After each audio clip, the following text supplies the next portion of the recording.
Good morning, everybody. Welcome back here to rumble.com/JJW. I am JJW. This is the best place every single day, Monday through Friday, not on the weekends because I'm not waking up for you on the weekends. Best place every single day, Monday through Friday at 6:30 in the morning to get news, culture, commentary, thoughts, and opinions from an absolutely not special, no standout, regular guy who just sees things on the internet and just wants to talk.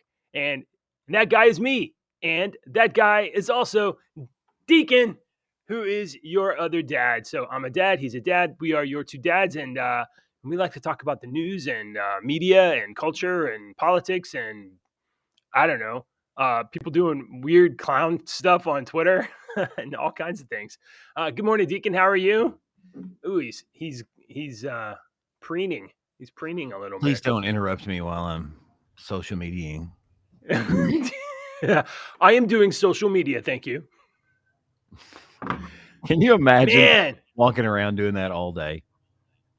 Oh, like so that the entire world sees you like this? Because I see this all the time. Listen, is Jeremy here? Listen, is Jeremy here? Hey, it's a choo-choo train.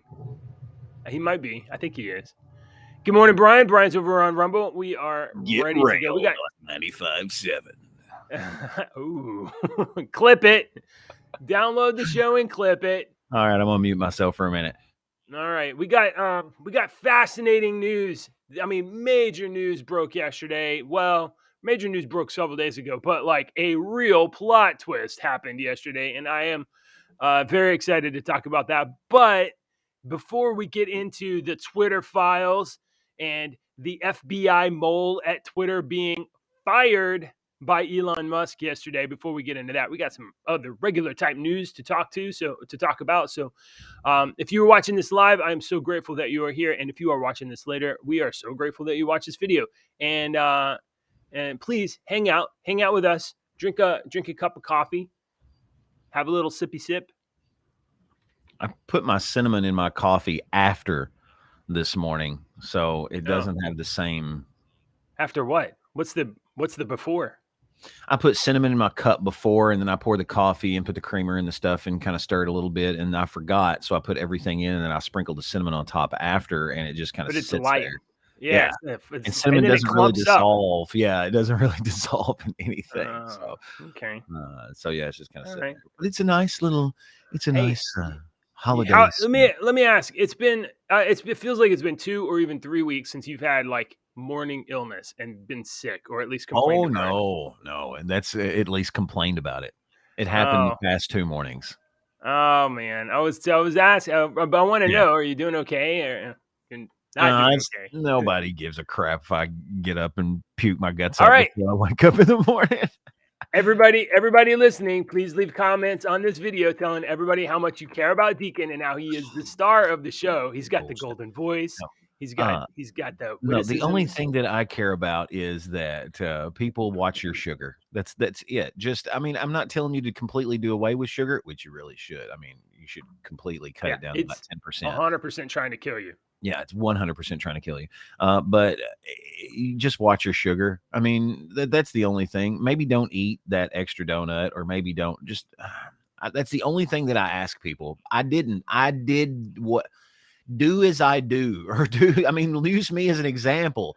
You know, I did that. I would eat. Oh, who cares? Let me hate these sweet tarts. I can eat the whole package. You could put the sweet tart flavoring on cat turds and hand them to me, and my brain would be like, it's got sweet tarts on it, though. You know, that's how much I love sweet tarts. So I would eat them. Look what happened. I love tart candies. There's also those sour gummy worms. Yeah, man. Yeah, I love that stuff. Some of those candies. I was reading a book to my kids the other day, and it was like, I think it was talking about your senses or whatever. You know, your tongue only has like five receptors, like not 5 individual, but 5 receptors. Flavor receptors located around the tongue, like on the sides, and the front, and the back. So like all of the stuff that you taste and everything, it's like, it's just a combination of like 5 different things. So there's sweet and there's sour and there's like, I don't remember what they were. I just remember I was like, there's only 5. That's it. Yeah. I think that's cool. So yeah, just watch your sugar, people. I mean, I won't tell you about me getting sick every morning if you'll just watch your sugar. Sorry about that, for real though. All right, Deacon. Let's open the show by revisiting the adventure calendar from D&D. How do you feel about that? Wouldn't that be a good way to start? Let's see what's on the adventure calendar today. I think you were I think were you retweeting about it, or were you on Discord talking about what you got out of it? You said something about something in the new book yesterday. Oh, okay. So, a new D&D book came out yesterday that we've all been waiting for. Like I said, in D&D, they have different worlds that you can play in. You can also invent your own world and play in your own world, but they have different worlds that you can play in that are already fleshed out and whatnot. And one of those worlds is called Kryn. And in Kryn are the Dragonlance stories. And this is the stories that got me interested in reading in fantasy genre, in Dungeons and Dragons, was the Dragonlance books. And the first book that I read was a book called The Legend of Huma. And Huma was a great valiant knight paladin, very good knight. And he had a best friend named Kaz, who was a minotaur. And it got me so hooked on this fantasy stuff. So this Dragonlance has always been real close to my heart. And with the new D&D that's came out in the past several years, they haven't released all of the old worlds. They've just released a couple, and they're slowly coming out. So the Dragonlance world and the whole booklet and everything, the book was coming out yesterday. So one of my favorite characters in the whole series and books and everything is this knight named Lord Soth, who's a bad guy, and he has a tragic story. And I was looking through his stats. His official stats are in this new book, and I was looking at him yesterday, and I was a little. It's like they were made by somebody that don't play the game. Oh, I bet you that's true. It's like the stats were made by somebody that made these stats and play tested it one time and didn't really look at there's several other major DMs out there, dungeon masters out there that are more popular on social media that I kind of agree with, that they change things up. And this is what we talked about, how the rule books and guidebooks. So we change the way that the monsters fight and the bosses fight, and we give them extra stuff, because it's the boss, it's the monster, it's the big bad guy. He should have a little couple. It should be a challenge. It should be a challenge. So Lord Soth was not a challenge. He didn't look like a challenge. He looked very powerful, but he didn't look like a challenge. For my group that I've played with for 5 years, he's nothing. He would be nothing to us. So I was sitting there looking at it, and I thought, man, this is bull crap. I could make a better Lord Soth using this as a base. So I've started. I didn't get a chance to last night, but I started on my notepad on my phone over here, typing out some ideas on what I would add to it. Because did they give you did they give you like a range table? Like if you're down at like level 1 or 5 or whatever, then it's this strong. But if it's like is the monster just a static thing? They do a rating like that some people, I personally don't like, because you can change it. You can change that the it can monster scale, like the stats can scale. But the stats can scale if you want them to. So let me you want me to show you just real quick? Sure. Let's see what one looks like. What this thing is. And while you're doing that, I'm gonna illuminate Brian's comment over on Rumble. He said Deacon is the only one on the show who does not have ADD. I am Rumble. Yeah, you do not have ADD. No, I know so that. You need to learn to add. Oh. No. Oh, maybe. No. Okay. I don't. All right. So what are you showing us about this? So okay, here's my stat block for this thing that I made called the Fire Guardian. I'm not going to explain everything to you here, but you'll see all these big like actions. Yeah. These are the ones that I've made. I've made or borrowed Apex, Lair, Boss, Villain. The ones that they normally have in the book, you'll get bosses and monsters with actions You get a bonus action and a reaction, and sometimes you get what's called a legendary action. So I've made all these other ones that kind of that go along with the rules that I'm not going to explain. But what you were saying about scaling, yes, the armor class is how tough it is. The hit points is how many hit points it has. And then all these numbers here with strength, dexterity, constitution, intelligence, wisdom, charisma, you can scale all these numbers. So if you're putting these up against a party of first level people, first of all, you might want to, do some research and not put them up against a big monster. But if you wanted to put them up against this monster, yeah, scale this down to 15 hit points. Make his armor class a 10. And then don't use, but like, one attack.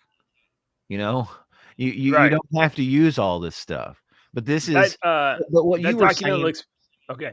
what I'm you were listening. saying, there's a rating. It's called a CR, a creature rating, and they usually scale it like if this creature, my creature rating right here would probably be a 17 because it would be around a 17th level party.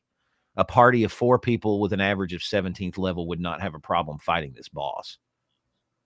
This would probably be about a 14 or a 15, but so there is, but I don't like that. It's because I can change anything I want in any time. So why have a number?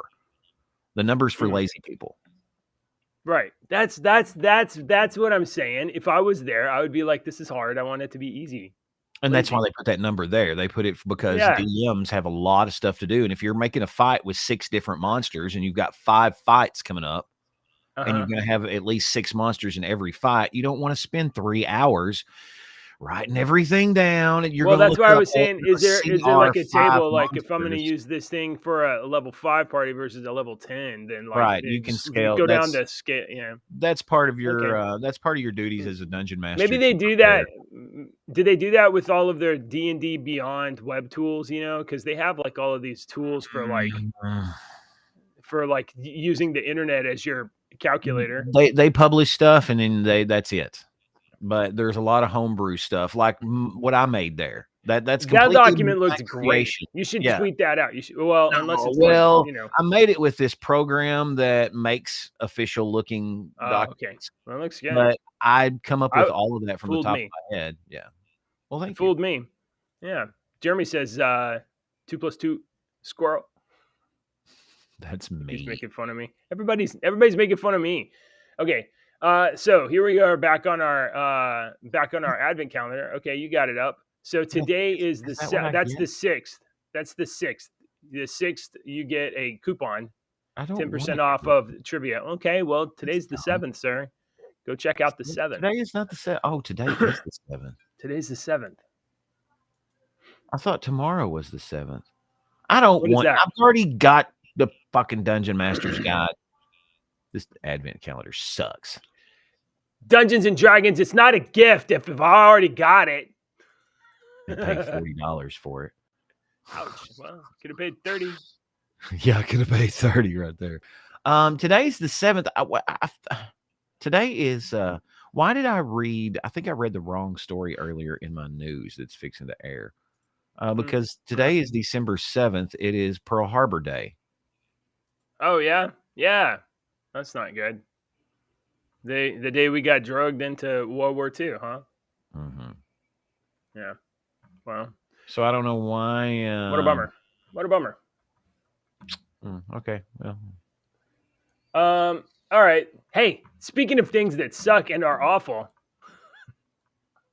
another bummer. Bill Cosby is facing another lawsuit for sexual assault from the Cosby from the Cosby Show actresses. From the Cosby Show actresses. Lisa Bonet. No, she's not named in the suit. I looked through the suit and I didn't recognize the names, but I also didn't look very hard. Bill Cosby and NBC Universal are facing another legal battle over the Cosby Show stars' alleged, that's the magic word that keeps you from being sued, alleged sexual misconduct, with multiple plaintiffs filing a sexual lawsuit and a battery suit in New York on Tuesday. Each plaintiff was sexually assaulted and battered by defendant Bill Cosby in the same or similar manner when he used his power, fame, and prestige to misuse his enormous power in such a nefarious and horrific way.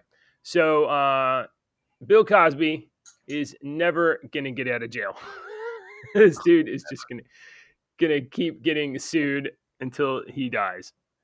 I wish I could make some sort of a Bill Cosby impression or joke, but I feel like it's not even appropriate anymore to make Cosby impressions. If it was your daughter, what would you do? And then my wife corrected me as well. All right, so anyway, that's happening. I thought maybe it would be of note to note that Bill Cosby. Now, a lot of times these cases get thrown out because you don't have evidence or because it happened like 30, 40 years ago. But we have seen him get, he lost a case from one that was brought in the early 2000s. Honestly, I don't know if this might get thrown out for a statute of limitations, so we'll see. So sorry, that's a bummer, but It's we not did a spin bummer. off. Screw that man. He duped us hell for with that guy. years. The hell with that guy. He's not America's dad. No, he is not. He's not America's dad. Hey, No, Deacon, I got screw another. that I got another kind of a bummer story. Wife's like, get me out of earshot. I don't want to hear about it. Did you watch the Kamala Khan show? Was that on HBO? No, that was on Disney. That with, it's a Marvel thing. With Ray Fiennes? Marvel. Oh, is he in that? I thought you said Kamala Khan. I thought you said Kamala Harris. Okay, is there a Kamala Harris show? I don't know. I thought you were making a joke. No, Kamala Harris show. That would probably be. I was just rolling with it. I was like, is he making a joke about Kamala Harris as vice president joke? So I'll just roll with it. Ms. Marvel, Kamala yeah, Khan. It was a good show. Kamala Khan. Okay. Yeah, right. It was a good show. The little girl was good. The directing was good. The production was good. It was different. I liked it. Okay. So you probably right. I haven't seen it, so I have to ask you. But you probably recognize this guy, Mohan Kapoor. He's Kamala's dad. Oh, Kamala's dad. Okay. He was funny. He was funny. He was a good dad in the show, man. He was one of those who really tried, but he was a dad. And I kind of felt for him sometimes because I'm like, man, I try sometimes with my kids, and my kids are like, you're a dork. And I'm like, I know I'm a dork. You may expect his character to get recast or suddenly die. Well, the character was good, but yikes, I read the news here. Ms. Marvel actor Mohan Kapoor accused of sexually assaulting and grooming a 15-year-old girl. Yikes. Yeah, not get a new good. Actor. But the character was good. Let me put it that way. I won't say anything about the actor. The character was written well. I'm going to be overly generous for a moment and say it's not impossible that people make accusations that are not true, and then a fellow might have to live with those accusations, and everybody think that he did something bad. And I don't know one way or the other. However, given no other information except for what I'm about to tell you, I'm going to go along with, this guy probably did something. Did something bad. Yeah. Okay, so actor Mohan Kapoor, who audiences recognize from Ms. Marvel, was accused publicly on the 27th of September by Twitter user NAYAAAX3, who said, when I was 14 years old, I was a fan of this serial actress and we became friends. Her partner at the time, Mohan Kapoor, also became friends with me. I respected them both, almost like second parents, and told them about my stressful life, but Mohan Kapoor took advantage of me.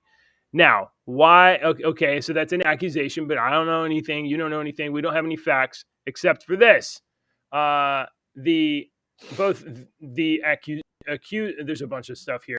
Both the accuser and Mohan Kapoor locked their social media accounts after following the accusation. So he's not making any public statement. But that's 101. First thing you do, 101, contacting a lawyer. Lock everything. Say a word. Yeah, clamshell up. Don't deny anything. Don't say anything. And so immediately I'm like, you're not even going to say that's not true. You didn't do it. That's it. If you're innocent, you would say, I'm innocent. This person's crazy. We'll have a lawsuit. Instead, he says, I say nothing. I'm going to try to keep my Marvel job. So, well, we'll see. We'll see how that turns out. or maybe we won't ever see Mohan Kapoor again, because sometimes these people have a settlement and then they never get hired again. Yeah. All right. Let's talk about. Let's talk about this for just a moment. Hollywood Reporter has. This is not bummer news. We're shifting. We're pivoting. This is an actual pivot. Hollywood Reporter has some early reactions to Avatar 2: The Way of the Water, or Avatar: The Way of Water. Oh, oh no! Already? Would you be surprised to know that journalists who got to see Avatar 2 early were Found it mesmerized by the amazing and visually stunning and the most brilliant thing that I have ever witnessed in thine life. Yeah, there's a lot of that. Never bet against James Cameron. Avatar: Way of Water is pretty incredible. I had faith that James Cameron would raise the bar with effects, but these visuals are mind-blowing. God, thank you, Jesus Cameron, for giving us something that will visually save our lives. Yeah. I hope that Avatar: The Way of the Water will change my life and my family's life. Yeah, it might. It could. You never know. Here's one. Let's see. It says, did I lose it? No, it's right here. Here's one that says, LOL, this is a journalist. LOL, imagine being dumb enough to bet against James Cameron. I guess I'm not dumb. even capitalized. Like, look at this. This is a journalist. This is poor grammar. You are insulting David Ehrlich. Lowercase or teen alien Sigourney Weaver or giant whales or whatever. Okay, you know what? Look Deacon, maybe I'm wrong. For. Who does he work for? Oh, IndieWire. Yeah, okay. There is one in here that was like, and the story was hard to follow. There's too much happening. Okay, all right. So, but here's what I want to say. The other movie. I am willing to go on record early and say I shouldn't have bet against James Cameron. And not only that, I'm going to go ahead and say we should all go watch Avatar, and to the point where I found their movie poster and I retweeted it, but I made a little adjustment. Check out this beautiful movie poster though. Avatar: The Way of Water. That's pretty good. It's the action-packed, eco-friendly, low-T movie we've all been waiting for. And since it's low-T, I went ahead and I just fixed this down here. That took you an hour, didn't it? No, like 10 minutes. Oh, okay. But I really tried to mask it and make it look, real. So it does. All right. All right. I'm proud of myself. Listen, I don't need anybody else to be happy for me or think that it was clever. I think it was clever, and that's all I need. I like it. I like it. You're hilarious. All right. I'm not excited about that movie. I just don't like James Cameron. I just don't like that movie. I didn't like the other one. I don't like the fact that it just looks to me like it's so easy to dupe a large majority of people into like thinking one thing, and all you've got to do is say, look at this is going to be awesome, look, this is going to be the best movie ever. And everybody says this is going to be the best movie ever, this is awesome. And it's like you're only saying that because he said it. The movie sucked. You know, it wasn't. I mean, like, do you remember? Good. I probably remember like 3 things that happened in that movie. Yeah, really. We've talked about this. We don't remember hardly anything from the movie other than a couple of things. Evil corporation attacked a tree. And would you watch it again? Some dude put himself into a blue animal. And would you watch Avatar again? Take away the I'm going to watch Avatar 2, so I need to recap. I'm not doing would that. You ever? I'm not rewatching. Okay, let me ask. Would you ever watch Die Hard again? Yes, tomorrow, right now. There's the difference between a good movie and a shitty movie. But James Cameron has told us that Avatar is a good movie for so long that all the brain dead sheep parrots repeat it. That's a good movie. That's a good movie. Yeah. It's great. It's visually appealing. Well, I mean, I would watch Die Hard. Like I will start watching Die Die Hard right We now should have while the I'm talking to 25 you. days of Die Hard for Christmas is what we should be doing. I've been thinking, like, how can we watch movies or something, like how could we do like a watch party of So I something thought about interesting? this. I know I thought about this. We could do this with Die Hard. We could every day play like 10 minutes of Die Hard. And then I think we just play, I would just get play 7 minutes, 6.5 minutes of Die Hard every day. And like, all right, we're gonna pick back up and watch the next 6.5 man, minutes. that would be good if you could just get away with it. I was like, can I flip the video around backwards? Can I just mute it and just do the video? How could we do a watch party? But we could do we could print up the script and we could mute it and we could do the voices like Mystery Science Theater 3000 style, but not making fun. We could just do the voices. Like you could be John McClane. The voices, and we could get some paper cutouts on sticks and we could act it out like puppets. Could we do that? Yes, can I make the paper cutouts? Massive. I would spend so much energy doing a massive production of a crappy paper version. And JJ has spent the last week cutting out paper versions of all the senators and trying to do a one camera webcam version with paper and sticks. Yeah, that would be great. Okay, let's get into the actual. Let's get into the meaty story this morning, Deacon. All right. So yesterday I was on Twitter. Now, I have been on Twitter relentlessly because I'm like, come on, Elon, you said next day, and then there's no next day, and then I listened to your spaces, and there was no next day, and then it was another day, and there was no next day. You haven't said anything about Twitter files since last Saturday when you did the spaces. He did a phone call for like 4 hours or something with 100,000 people. It was amazing. But the Twitter files dropped last Friday, and then there was this call on Saturday, and then nothing. It was crickets, and it was like, what's going on? Where's episode 2 of the Twitter files? Where's the rest of the documents? Where's the indicting information? Well, yesterday about 3 p.m., this tweet drops, and I got Elon on alert or whatever. So as soon as it happens, I'm like, what's going on? What's going on? What's going on? Check this out. In light of concerns about Baker's possible role in suppression of information important to the public dialogue, he was exited from Twitter today. That language. He was exited from Twitter. All right, so who is Baker? Baker is this guy, which you can read about from this JonathanTurley.org website, which I have up on the other screen. Hang on. Jim Baker, former lead counsel for the FBI, then was Jim Baker intimate. WF. What? Nothing. I'm talking to myself. Yeah. All right. So this guy on the left, this guy is Jim Baker. Okay. He used to work for the FBI. He was general counsel, and then was intimately involved in the Russiagate hoax manufactured by Clinton and DNC and the establishment to try to muddy up Trump, and it worked for years, and there was years of investigations. Baker has been featured repeatedly in the Russian investigations launched by the Justice Department, including the hoax involving the Russian Alpha Bank, which the hoax was that there were secret back channel communications between Russia and Trump, and Trump was on the take, and Trump was a Russian agent, none of which was true, all of which was fake.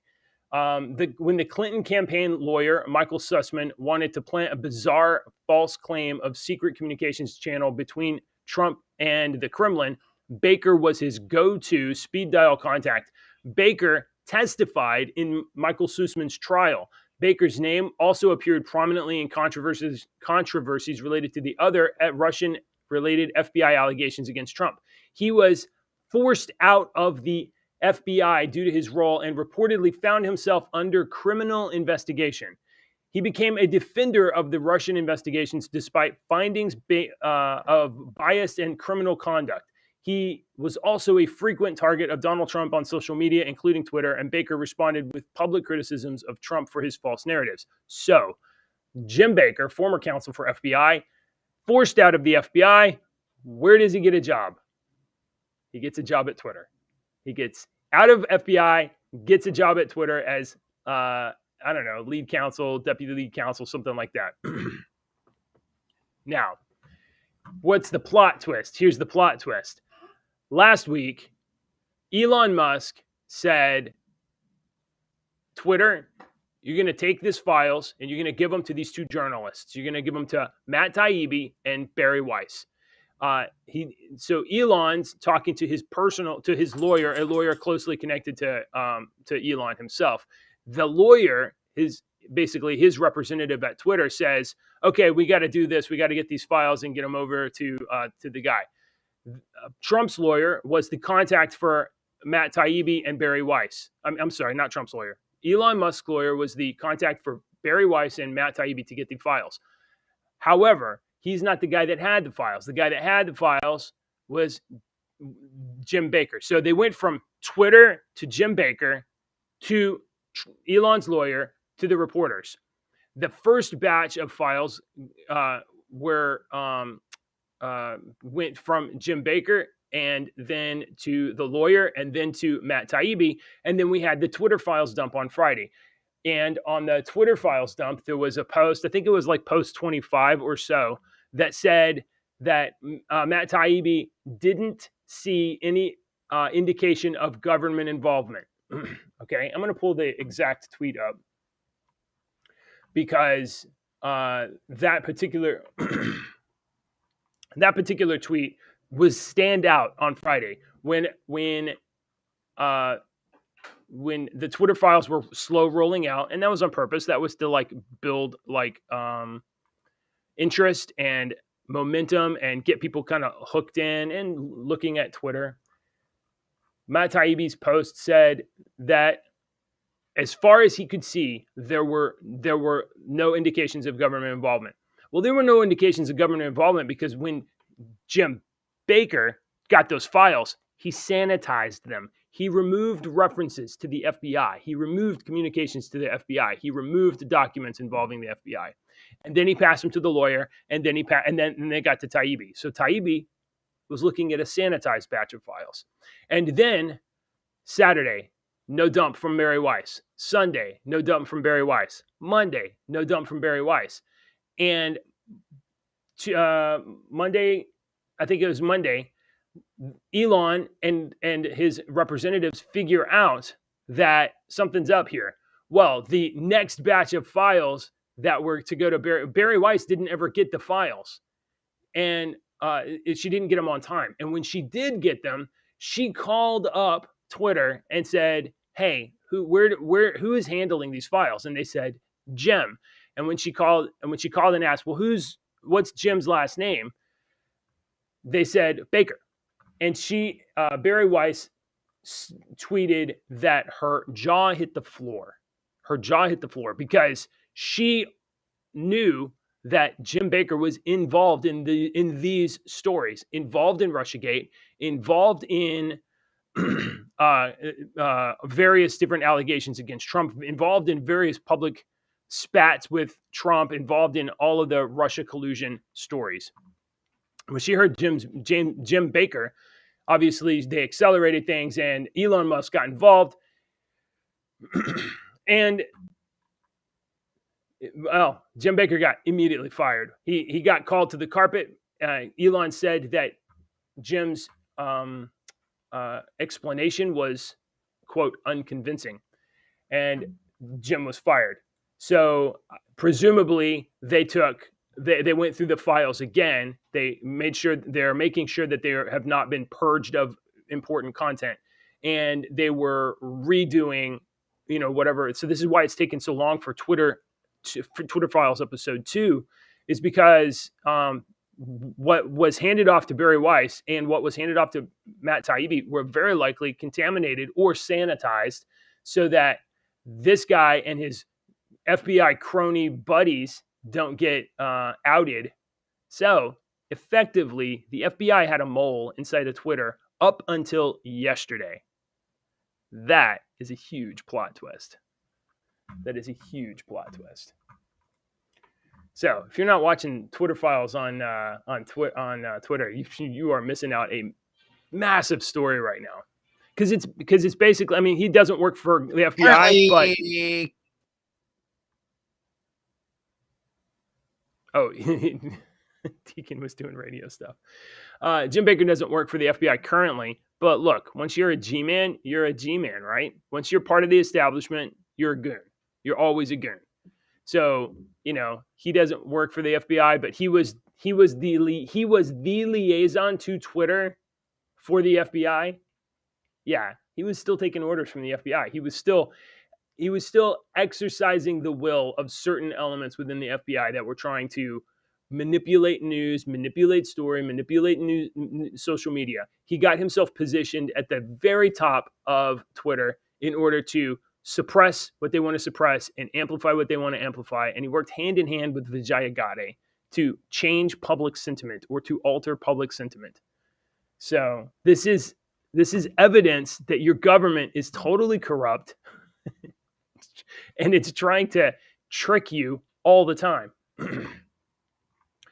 Let me see if I've got any of the direct tweets, because some of them were crazy. If you want to check out that article's on Jonathan Turley's website, and obviously you should be following Elon Musk on Twitter.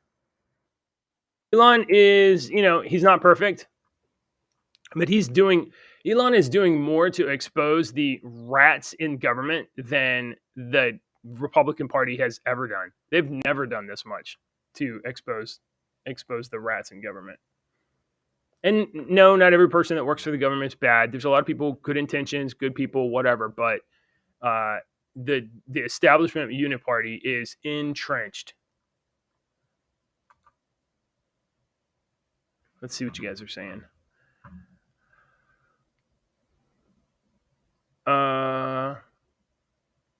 Yeah. Manuel says, this is why nothing will change. He covered the FBI's tracks. Yeah, he tried to. He certainly tried to. But don't be black-pilled. Don't be black-pilled that everything is, that there's no hope. Because look how stupid they are. Look how stupid the people are that are trying to trick us. They're so dumb.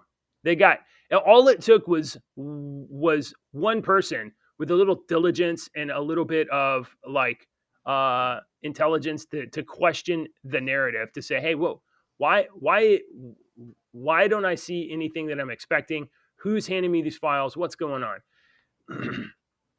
It only took one person to raise the question mark, and then the people good actors that have good intentions can go do a little investigation, and it wasn't even that hard to find this guy. And it shows you how so either Go. Am I on the air? Or I was trying to figure out. Yeah, you are. You are. That's the delay. That shows you how. I forgot what I was going to goddamn say.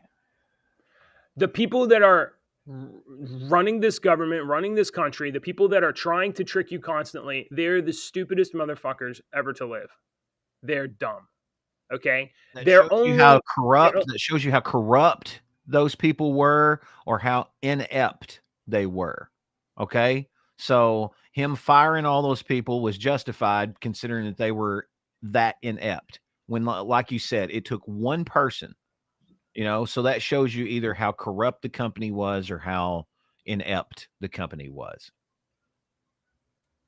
Does that make sense? Yeah, well, how you keep turning blind eyes, right? Oh, he worked at the FBI, right, but we're just going to blind eye. That's corruption. I'm sorry. If you know somebody, if you know your coworker is doing something wrong, and you don't say anything about it, you're just, in my opinion, you're just as guilty. I'm sorry. That's how it is. Unless he's in this, you know what I mean? If he's doing, you know what I mean? All right. So Jeremy says, I don't know how the FBI's general counsel was still employed at Twitter when Elon took over. And was this an operation to root out them all? Okay. So, I'm going to excuse Elon for sure, because one, he bought Twitter and took over 60 days ago or whatever. Two, Twitter, when he took it over, massive organization, 7,500 people. What are you going to go down the list of 7,500 people and see if any names ring your bells? Three, the bad actor's name here is Jim Baker. it's not exactly like an amazing standout name. The name, I mean, just that name on a list isn't going to stand out to you. It would stand out to Okay. me because Gentleman Jim Baker was a wrestler. Okay. All right. For the wrong reasons. Okay. So perhaps if Elon was a massive wrestling fan, we would have rooted out this FBI mole way faster. But you know, Matt, you're right. massive organizations have layers, right? It's like, okay, there's the people doing the stuff, and then there's other people, and then there's management layers, and there's HR, and there's all these layers. So like to dig through all the layers just to find all the bad guys, like nobody's psychic. So you know, it's not. I'm honestly not surprised. Now, Elon Musk certainly has agents working on his behalf. He brought in Tesla engineers to review code, and you know what? His first priority when he took over Twitter was his top priority was establish control of Twitter, make sure that there's no saboteurs that are laying in wait in Twitter to damage the network, damage the system, damage the service, kick it all offline. So exfiltrate the whatever saboteurs, review the code, make sure it's stable and isn't like full of like some sort of time bombs or something. Make sure documents don't escape because there's definitely lawsuits that are happening. I'm pretty sure that there's a lawsuit involving the former CEO and also Vijaya Gadde, who were fired for cause. They lost their golden parachutes. So you have document preservation records. There's so many things that have to happen before you get down to the honestly trivial thing of like finding a government sycophant that's still working in your company. So I'm not at all surprised. This is the way organizations work. You have to manage big groups slowly, and it takes a while to filter all the things out. In addition to that, Elon's got to try to make Twitter profitable, which I think nobody's ever done before. So yeah. Yes, Manuel. There's also the evil. I mean, it's David Buckham, and there's the evil televangelist Jim Baker. Yeah, that's the one that I was thinking of. So Deacon was thinking of the wrestler Jim Baker. I was thinking of. Oh, I forgot about Evil. the televangelist. Gosh, he was even bigger than everybody else. He was bigger than Gentleman Jim Baker. Oh, for sure. Wasn't it him and Tammy Faye? Faye? Yeah. Tammy Faye with all the makeup. Yeah. Yes, that's right. Wow. Oh, Yeah. you know what? It's probably actually not a bad thing, Sinister, that we forgot of who Jim Baker was. You know, that's probably not a bad thing. He shall be removed from history by forgiveness. He gave us a bad name. So, anybody that's following politics at these levels would know Jim Baker. Wait a minute. What was the supermodel that she was in the Whitesnake videos? Tawny Katane. Tawny Katane was the supermodel that was in all the Whitesnake videos, and she ended up being an actress. That she was like the one that he messed around with when she was younger. She was. I think you're a lot more informed about this particular subject than me. I'm only aware of bullshit. Not the only reason I remember that is because it had something to do with music. She had something to do with Whitesnake. Okay. That's why I remember that crap. Man, so this is exciting. I mean, like, I want to say that not everybody's going to be following this stuff. Not everybody follows politics. Even the people that follow politics, only probably like of the general populace, like maybe 5% follow politics. Everybody else is just like, they show up like the last week before elections and they're like, what's going on? Vote Democrat or whatever. There's like 5% that pay attention to politics. And of the 5% that pay attention to politics, like 1% maybe is like so deeply entrenched that they're familiar with all the actors and stuff. They're familiar with all the names. So, I mean, I followed news stories and Russiagate and all of this stuff for years. And, you know, I've probably seen Jim Baker's name a few times, but it doesn't stick. I don't remember what it is. So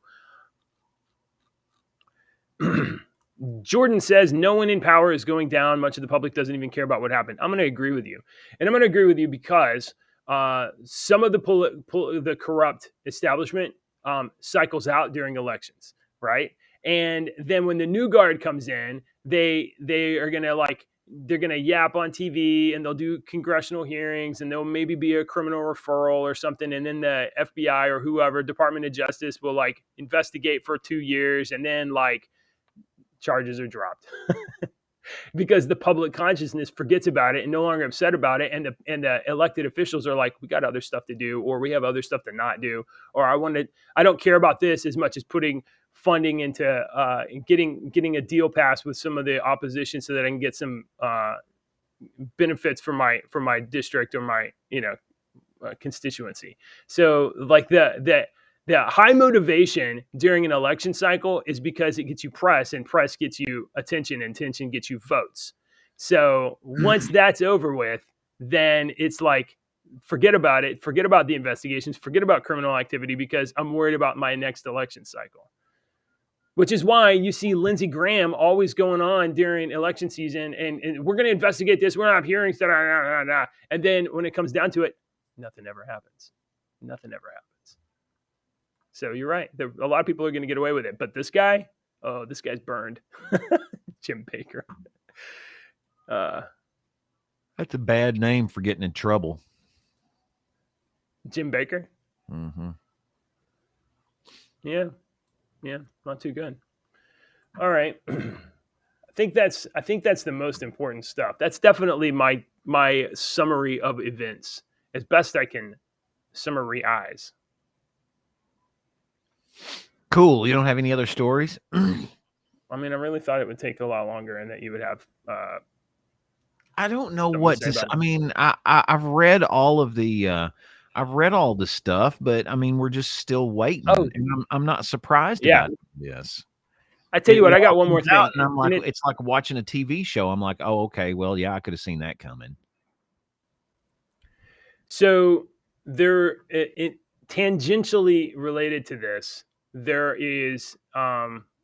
was a post by America First Legal. Let me just tell this little bit of a story.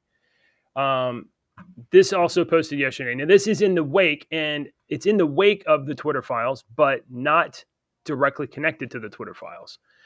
America First Legal wrote this: breaking, following the Twitter files, AFL has obtained new documents uncovering a secret Twitter portal that U.S. government officials use to censor dissenting COVID-19 views and violate the First Amendment.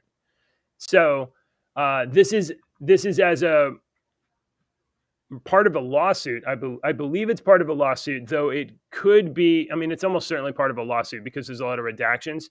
And I went through. There's a pretty lengthy little chain here, and there's also a link to a 500 and some odd plus page document where you can go read these materials. Because what happened is AFL had sued the government or something, and then a part of discovery, they had received this 500-page document with a bunch of censor, like they remove email addresses and things like that, and other information. So I went through some of this. I went through some of this document, and I went through these posts. So here's the arrangement that Twitter had with the government. Twitter has, and all social media companies do, they have the part of Twitter that you see because you are a normie, normal normkins, and they have a part of their website that you never see because it's for partners, right? It's for content creators. It's for people that are important, which you're not.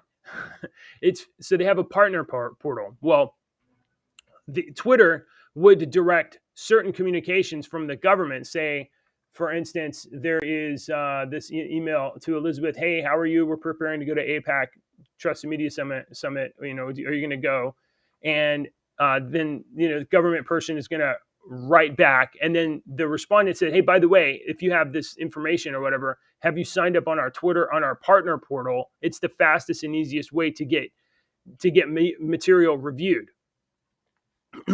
So somebody from the government sent an email into Twitter, and it had a spreadsheet on it or something.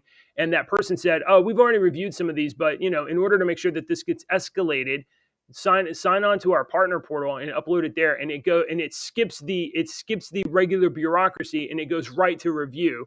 And that is the way that government bureaucrats and government connected people, especially in the Democratic National Convention, especially in the Democratic Party, were able to submit, oh, here's Here's a James Woods tweet we don't like. Here's a bunch of status messages that we don't like. Here's some accounts that are saying things that we don't like. Can you review these?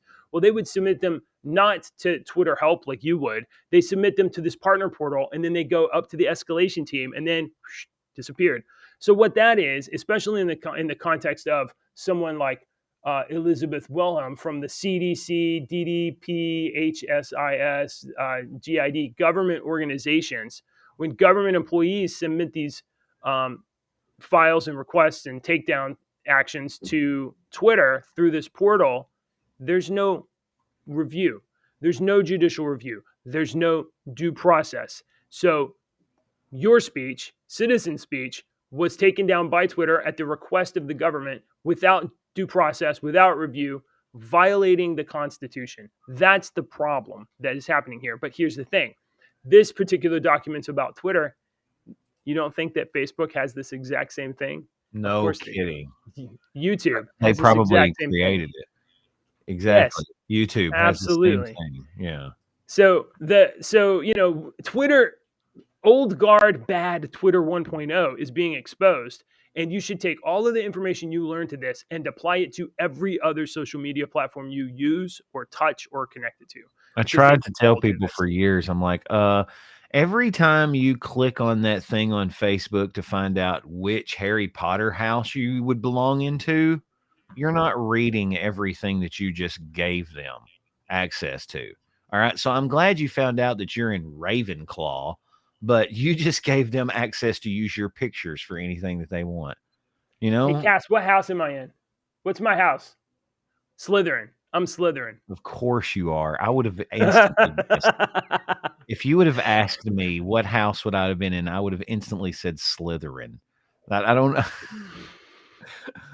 know what house I would be in. I don't know what that means. I don't know what it means. That's a good thing, JJ. That means you're good. I've seen the movies. I like the movies, and that means you're a good. Wasn't the like wizard dude that was the Slytherin? Wasn't he the good guy? He was the good guy. You're right. Exactly. You have seen the movies. So, see, you've read all the books. Hey, you know exactly what you're talking about. Oh God, rest in peace, Alan. What's his last name? Rickman. Alan Rickman. Oh God, he's so amazing. And Die Hard also. Come on. And Die Hard also. See, we've circled the wheel. Always circles back around. Die Hard. It's a Christmas miracle. How can we even beat that? It's amazing. It is a Christmas miracle. Alan Rickman is one of those actors that you could do the seven degrees of Alan Rickman, like the 7 degrees of Kevin Bacon. You could be like, really? Yeah, where you could name an actor. Just name an actor. Like Jeremy, name an actor. Chris Pratt. Okay. Well, I had a buddy that would do that with Kevin Bacon. He would go, Chris Pratt was in this movie with so-and-so that was in this movie with so-and-so. And he would get down. He'd be like, and it was in this movie with Kevin Bacon. I'd be like, I'll be damned. So, yeah, we could do that with Alan. I used to be able to play the 6 degrees of Kevin Bacon when I was like in the 7th grade, but like I can't remember. Yeah, I know. Anymore. I watched the Guardians of the Galaxy holiday special yesterday. Oh, did you finally? Oh, yeah, I'm so happy about cute. that. Come on, tell me what you think. Yeah, it was good. It was cute. It was fun. It was what it was supposed to be. Warm and did you see my little stream? It was on Discord and it was on the contest server. Did you see my little stream of Guardians of the Galaxy Guardians stuff over there? I'll ping. I didn't like Groot. I didn't like the Groot character. It's almost like he was only in there for a second. Well, it's almost like the Groot character from the movies, like the teenage Groot character from the movies, like got chubby. And that's the only thing that happened was that he was still a teenager. They gave him a Game Boy. He kind of looked like, it's like I thought he would have grown up a little bit more, but all he did was just kind of get chubby. And all that story was supposed to do was introduce that man. All it was supposed to do was let Chris Pratt's character let Star-Lord know that he and Mantis were brother and sister. That and also I'm so glad you watched this because I've been wanting to talk about the Guardians thing. So that and also the Guardians now own and control Nowhere. You're right. Those are the two facts. They needed to put those facts out there before the next movie. I don't know if there's any other kind of like nuggets that were kind of like prerequisites for the next movie, but I think those two were I loved the main fact that two. they used that freaking Smashing Pumpkins Christmas Time song. I loved that. I recognized that immediately. I was like, "Oh, that's that old Smashing Pumpkins Christmas song." that was not the song No, by the that was old just in the 97 song? background. No, that Oh, okay. the group. Who was the group that played in the masks? The old 97s. Okay, they were freaking awesome. And that I thought it Christmas was song great. was awesome. Yes. I was like, man, I want to play this Christmas song on the radio. It's so great. And let me just say, I don't really like Dave Bautista too much, but I mean, his Drax is always it's such a good His character. Drax is good. And and I don't know the girl that plays Mantis, but like she's great. She is adorable and funny, and like I had no problem at all watching an entire hour of like those two running around doing whatever. Yeah, you're right. She can pull off the adorable and funny, but she can also pull off the when she was getting mad and whatnot, and when she fights. Oh yeah, she's a badass. So yeah, that was going around. Go to sleep. Go to sleep. Go to sleep. Go to sleep. It was a cute little thing. I liked it. And then Kevin Bacon was it like it was fun. It was so fun. It was a lot of fun. Jeremy doesn't like it. Now I noticed a little bit of the camera stuff, and Jeremy complained about the crane camera work or whatever. And I'm like, okay, well, what I saw was like, here's what I saw. They had a gigantic set, and I know that they had this set because it was leftover from the Guardians movie. So they had this gigantic nowhere set, and they were like, we got to do something else with this. So they made, they use it in this Guardians like Christmas special. So they had this great set, and also decked out for Christmas. It was gorgeous. Some of the camera work seemed a little like cheap or whatever, but it's like, whatever. The most important thing is like the little story, and the little story was like, it was so great. They go on a mission to get Star-Lord a Christmas present. Yeah, it was great. And Drax and the little man, that was hilarious. Oh my God. And they were just like, they have no, the great thing about the Guardians is this: Star-Lord is the relatively amoral Star-Lord is the moral compass of the Guardians. If it weren't for Star-Lord saying like, no, you can't do that, that's wrong, these guys would just be like wrecking the whole universe. They would just be like, whatever, like just gonna take what I want. But so I mean, like Star-Lord is a relatively like amoral, like do whatever character, and the only reason he's a good guy is because he's surrounding himself with a family that is like, given no other information, these would straight be crooks. So I love it. It's great. Yeah, it was good. I see you. I pinged you on Discord on my little tweet thread or whatever, because Mantis is the newest character added to the contest, and I saw that. I was Mantis like, and Jessica Jones. You remember the Jessica Jones character that they always kind of in during the Daredevil stuff? My opinions on that are illuminated in my little story thread there, but I won't do that on the show. All right. Looks like they're talking about, let's see. I think you should do it. 10 Days of Christmas Movies, Die Hard. Oh, so I have a Christmas movie list. Deacon, when are we going to do Christmas movies? We got to do Christmas movies. I don't care. Maybe the week before Christmas, we'll do Christmas movies. Yeah. Okay. That'll work. When's Christmas? The 25th. So this week you're not here on Friday, and then we have I did hear you. And then we have 2 weeks. So next week we'll do a Christmas movie every day, and we'll talk about one. Okay. All right. Because I have some very unconventional and some obvious. I have my number one is obvious, but because right. I have some unconventional ones that Jeremy will make fun of me for. I think I have one that you don't have. I definitely have a couple that you don't have. I would bet the house that you don't have this one on your list. Well, make your list early, because I've already got my list going. I really like this movie too, and it's a chick flick. Dude, if your secret movie is the same as my secret movie, I'm gonna be mad. All right. Jordan says we need to see a menu. What's the menu? What's the menu? I don't know. Okay, I'll have to look into that. I'll do homework, Jordan. I'll go watch a trailer. All right, I think that's all we got for this morning. if you guys are on Twitter, you can follow me on Twitter or friend me, or you could put a little heart-shaped thing whenever I put a joke on Twitter that looks like an avatar poster with low T. Any of that kind of stuff, that's fine. Otherwise, if you've watched the show this far, thanks for watching. We'll see you tomorrow. Hit like, subscribe, rumble, share, do internet stuff. We love you. Goodbye.